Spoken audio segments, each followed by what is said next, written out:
Hello and welcome to the next edition of Canadian Genius.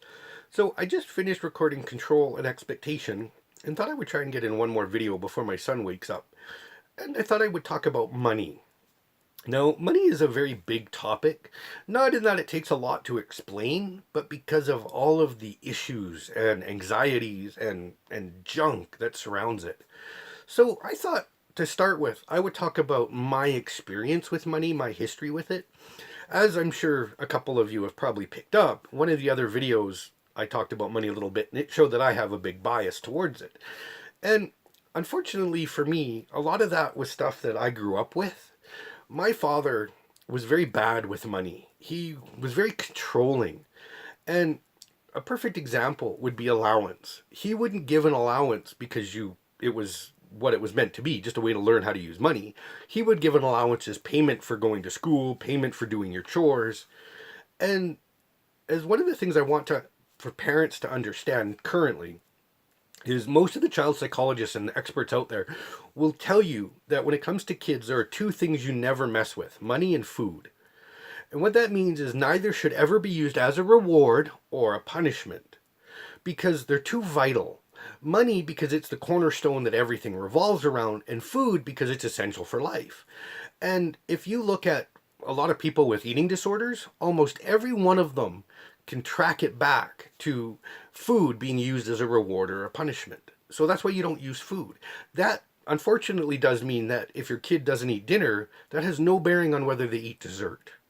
And that's going to be really hard for a lot of parents because that's not how we were raised, right? One led to the other. And the experts will tell you that's a bad idea. The two should have nothing to do with each other, right? And money is a big one that way for the exact same reason. Because, like, for myself, I mean, having issue with money is not a good thing. Because well, I'll get into that in a second because I want to explain a few things first and then I'll go to where I was going to go. So, for money, for me, when I grew up, my dad was very, very, very controlling. But he always had this big, big issue with having debt. And he would go on probably every couple of days about how bad it was to be in debt, how worthless you were if you were in debt. And then he would go out and spend money he didn't have on things he didn't need.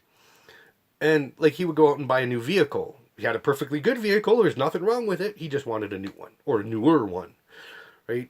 And my dad, his expectation was that if he had to spend money, there was a problem, and was very much the type that he resented. At least he presented that he was resentful of having to give money to us, his kids, or even to his wife, because back in the day he was the one that was working, right? And I suspect that he had a lot of issues about money that came from his parents that I don't know about. One of the issues is that we have about that is that my father lost his dad when he was about 14. So he never had a father growing up past that age. And he always said that we were spoiled. And all we had as kids was we had an above ground pool. It wasn't a big one. It was fairly small it was probably 3 feet, 3.5 feet deep, maybe. I don't really remember. I was a kid. And we had a trailer. We used the pool all the time. We almost never used the trailer. And I think my dad has this idea in his head that if we got to spend any time with him, that was a reward. So he said we were spoiled, I think, because he figured he was around. Not that he would do anything with us. And one of the big reasons was because of the money. So he'd buy the trailer, but we would never go use it because that cost money. So money was just always this issue for me, right? It was bad to have any, right? Like if you had any, everybody wanted it. If you didn't have any, you were nothing. If you were in debt, you were just scum of the earth. So I grew up having these really big, big dysfunctional issues with money. And that had a huge impact on my life. Because for myself, when I was done high school and deciding what I wanted to do, I had a number of items that I wanted, but I was terrified of doing them. Not because I was terrified of doing them, but I was terrified of going into debt to do them. I was so afraid of having debt that the idea of even having a student loan just scared the heck out of me. And so I sacrificed my whole life to do things that were safe. And when I did go to school, I picked what was available where I was, which was something I didn't even want to do, right? And just to show you how the issues of money perpetuated, I've actually gone to school 3 separate times, and my father has offered to pay to help me every single time and has never once fulfilled.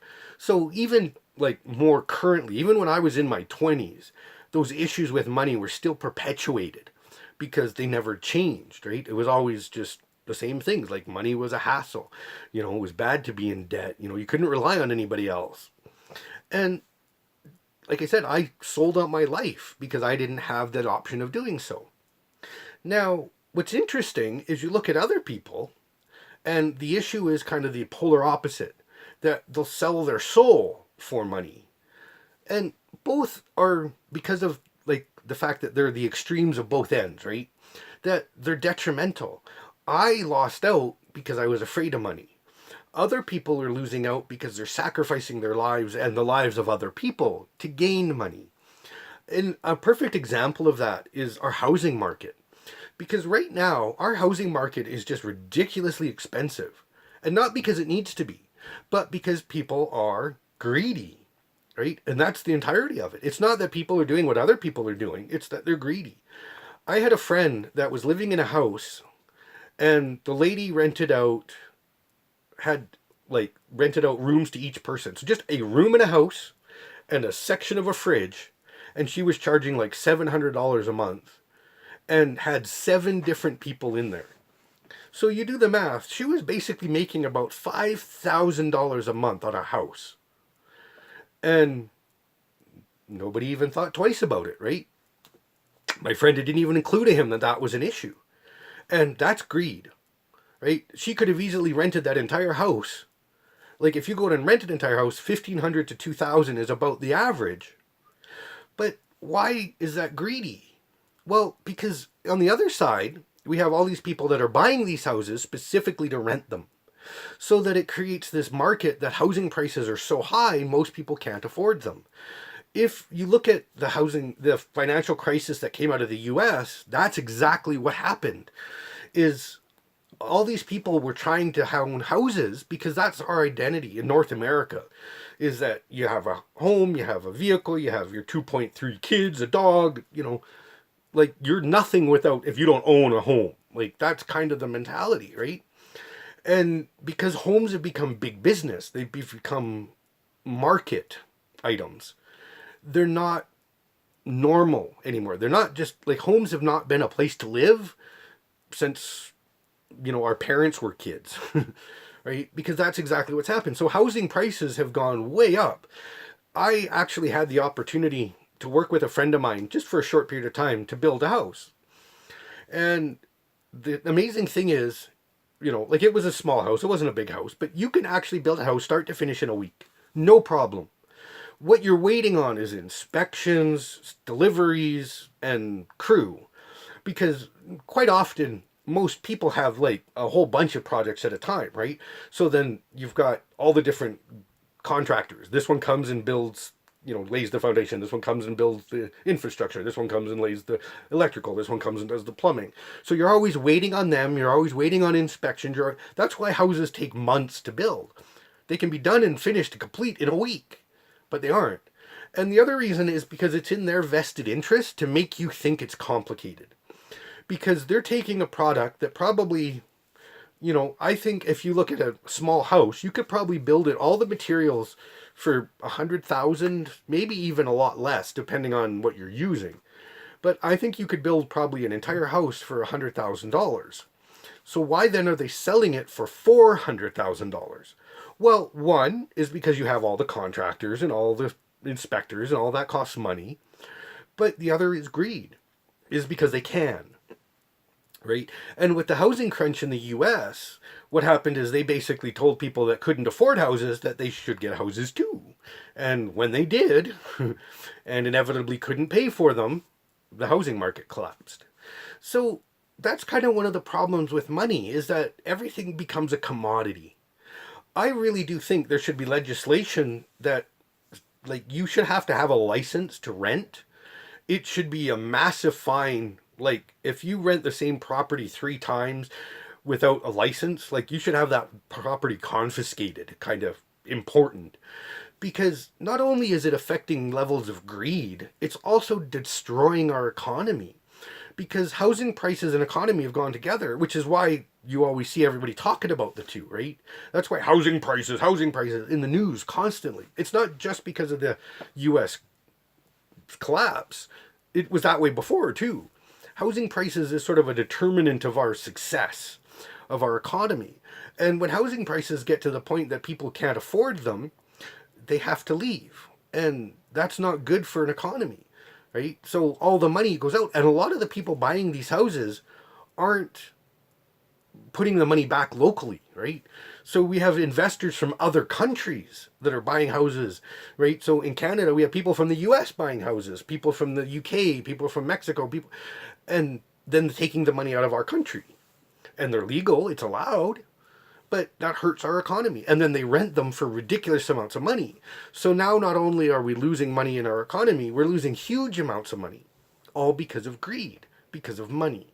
And that's unfortunately the problem. Like I said, we all came from a society before, most of us, where money was the reward, where money was connected to our effort and our success. And right, money is the way you keep score, is what everybody says.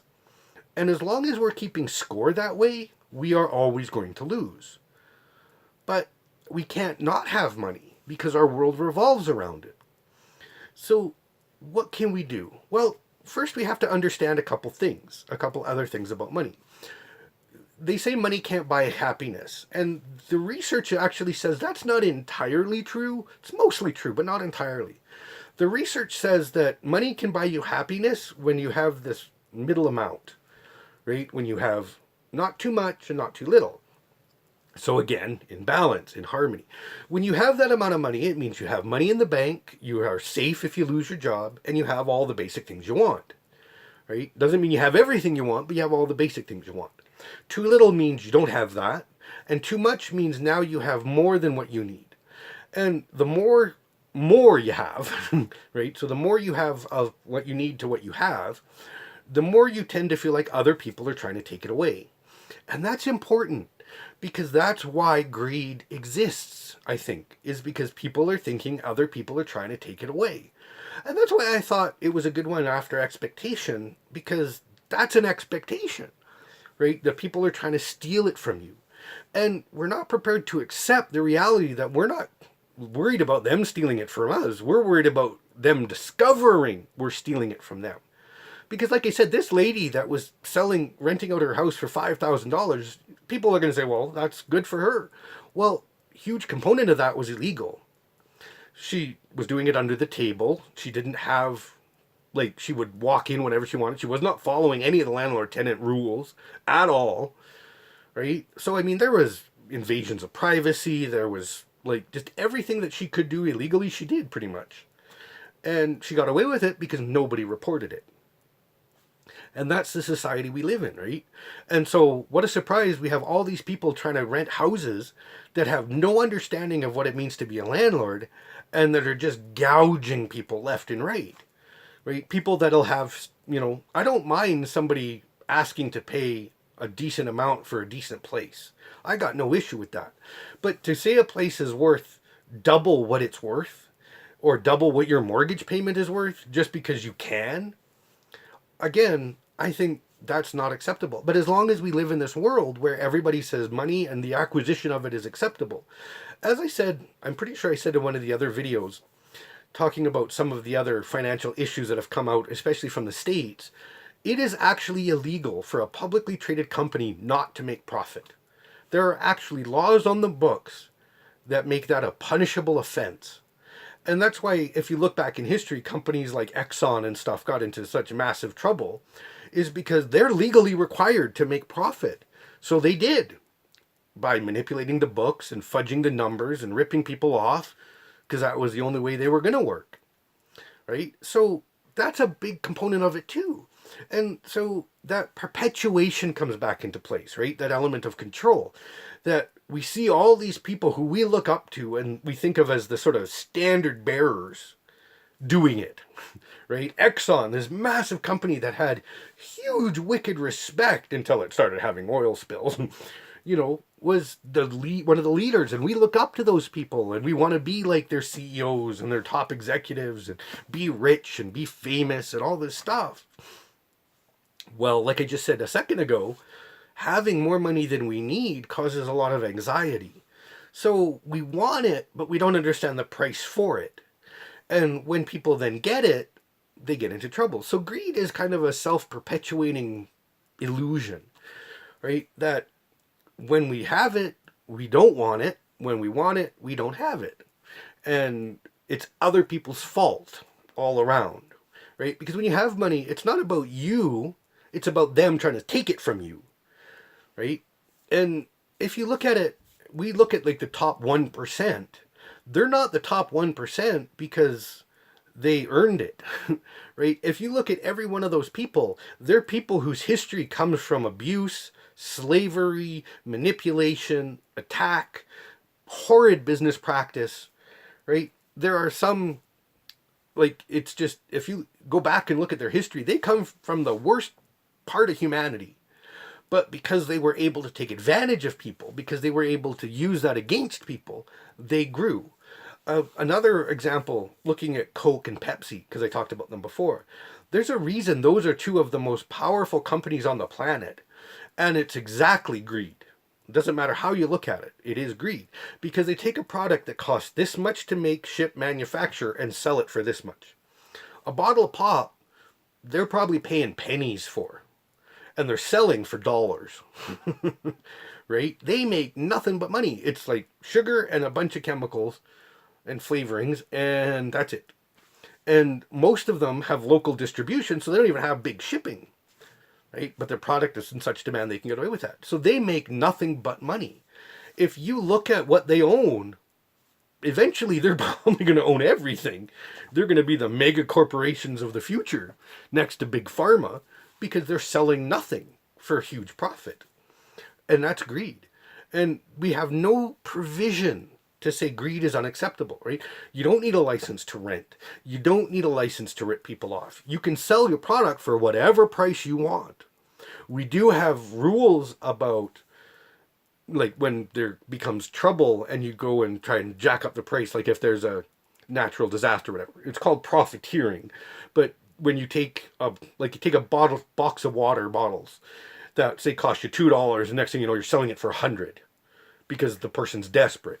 That's profiteering. That's illegal. Unfortunately, even though it is illegal, it doesn't get punished very often, because a lot of times it comes back to he said, she said. There's no evidence. And so people do it all the time.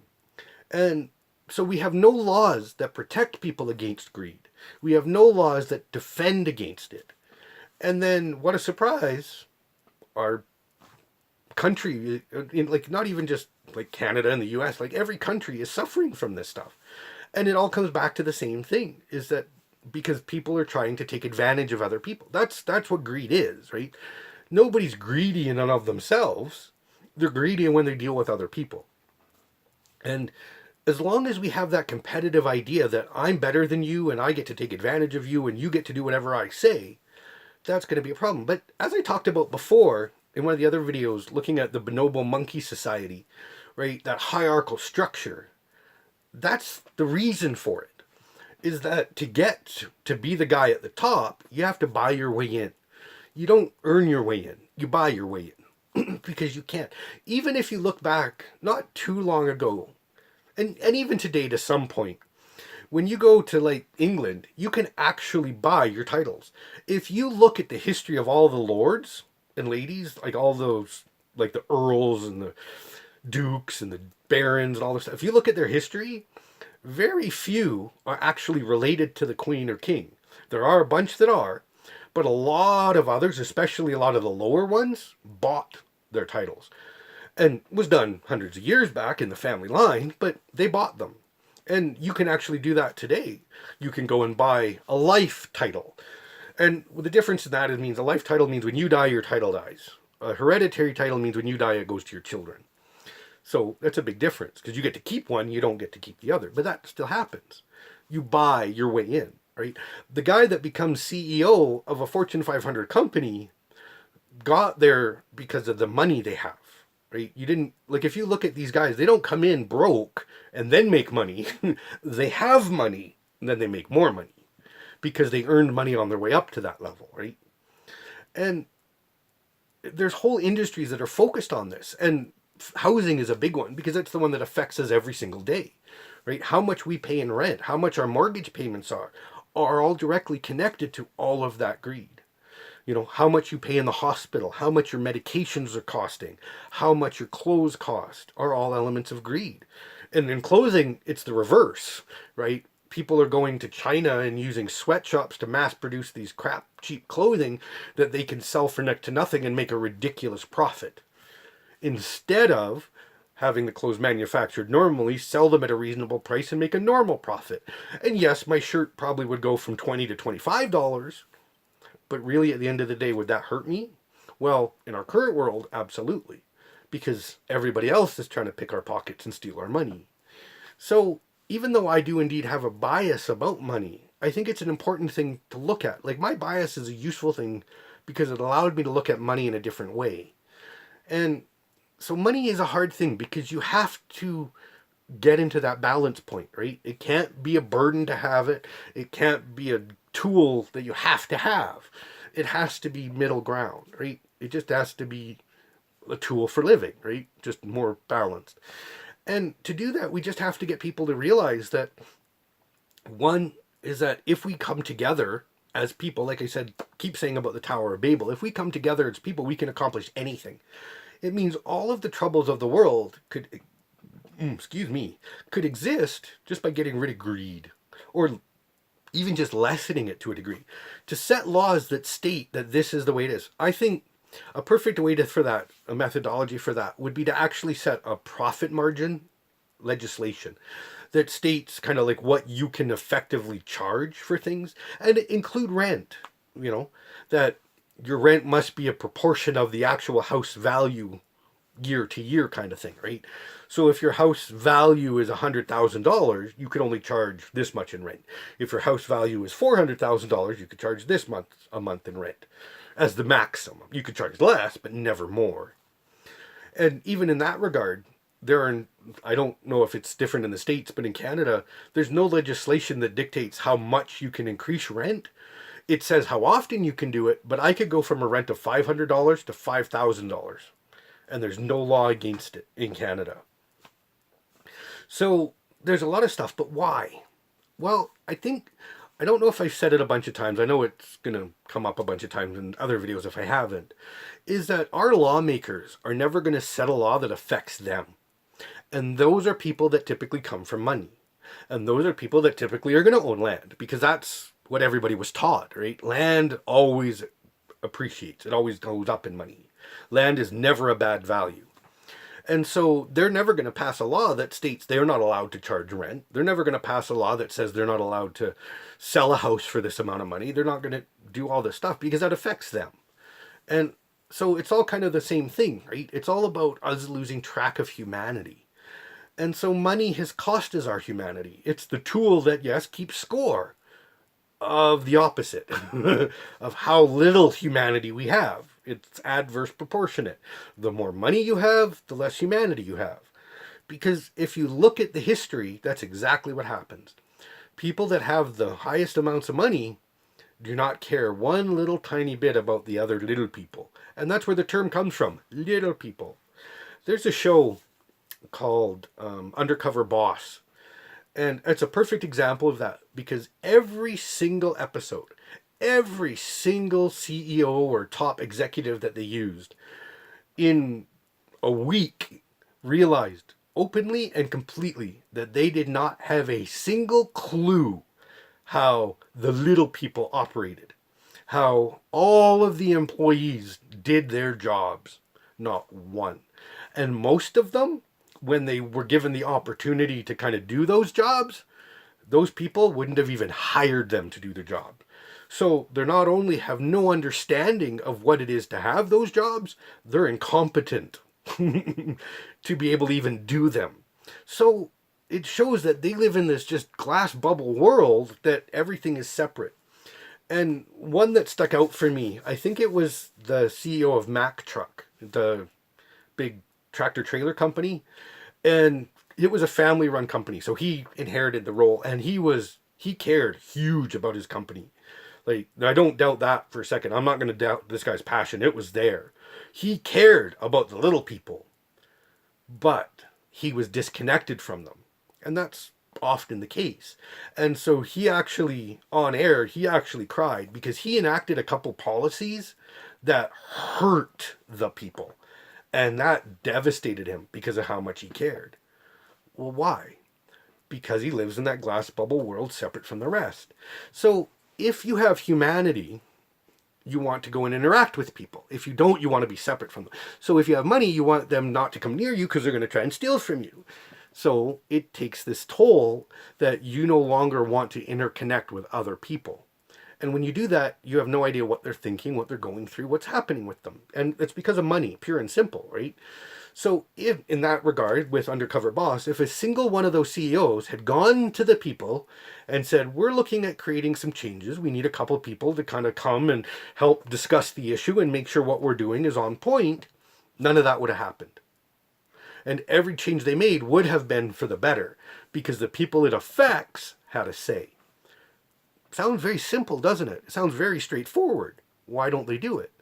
And again, like I said before in one of the other videos, it's about that sense of control, about the boss having to be authoritative, having to be the militaristic leader. So all of it comes back to this big pile of junk soup, right? We have to be separate. We have to be distracted or disconnected. We have to be, better than. We have to present that we're superior. We have to, and we're afraid of them taking our money and all this junk. And so what a surprise that we've totally lost touch with humanity because of money, right? Used to be that money had a value. When money was first created, like when you look at English, the pound sterling is a pound of silver. That's what it actually meant. That note, that piece of paper was worth 1 pound of silver. It was a huge amount of money back in the day, right? And so it had that. And then it used to be that our money was backed by gold. But now it's just arbitrary. And so that's one of the reasons our money is so worthless, is because we just print it without anything backing it, right? So if the government wants more money, it just floods the market with this stuff. And that's why we buy and sell money. And that's why the prices fluctuate. It's got nothing to do with our actual economy. It has to do with how available our money is for other countries to buy. That's what the exchange rate is. And that affects you because if you want to buy the money to go to shop in those countries, you get to pay that rate. So we have all this dysfunction around money, all these issues around people, all these fears that we're going to get taken advantage of, all these issues that we're supposed to be separate from and disconnected from. And, so all of these issues, all of these dysfunctions, all of this garbage piled on more garbage, and humanity is the first thing that got sacrificed. So that's why I thought it was a good one to talk about now after control and whatnot, because it is one of the biggest things we use to control. And it's amazing, right? And again, until one of two things happens. Either we set laws that set greed as a punishable offense, or we realize humanity is more important than that and get rid of some of that greed by getting connected back to our humanity. We're always going to have this trouble, and it's only going to get worse. And, in a sense, maybe that's not a bad thing because, we are a warlike people. We have a long history of war. And when things get bad enough, that's what we do, right? We fight back. Unfortunately, now we have the technology that when we fight back, we're probably not going to survive. So it's just a catch-22, but our politicians are part of it, our business people are part of it, our upper management's all part of it, because all the people are part of it. We let it happen, right? You think, well, what power do I have? Every movement on the planet starts with one person, just one. Just to go to a company and say, if you look at any company, it doesn't matter what it is, if the employees just all of a sudden decide not to work for one day, just one day, that company is losing so much money, they'll cave. Because they can't afford not to. Because most of the companies out there are have other debts and leverages and all this others. Just but the problem is at the other side is all these companies are owned by other companies or owned by other companies or owned by other companies, which is also the other side of greed, right? They make profit from every one of those steps. And that means they make 10 times profit at the end of the day instead of one time like they used to. That's why if you look at it, if you look at your parents' generation or your grandparents' generation, you went to a restaurant, it was the restaurant. It wasn't owned by anybody else. It was just a restaurant.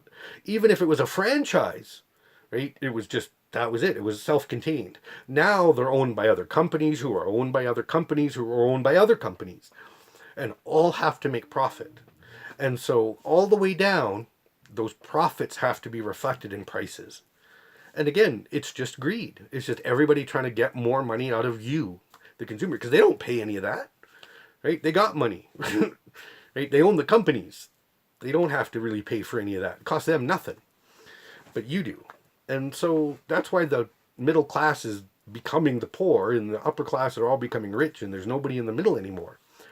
And it's all money, right? I know my bias is showing in some of it, but I do hope my point has come across that this isn't going to survive because we can't survive this way.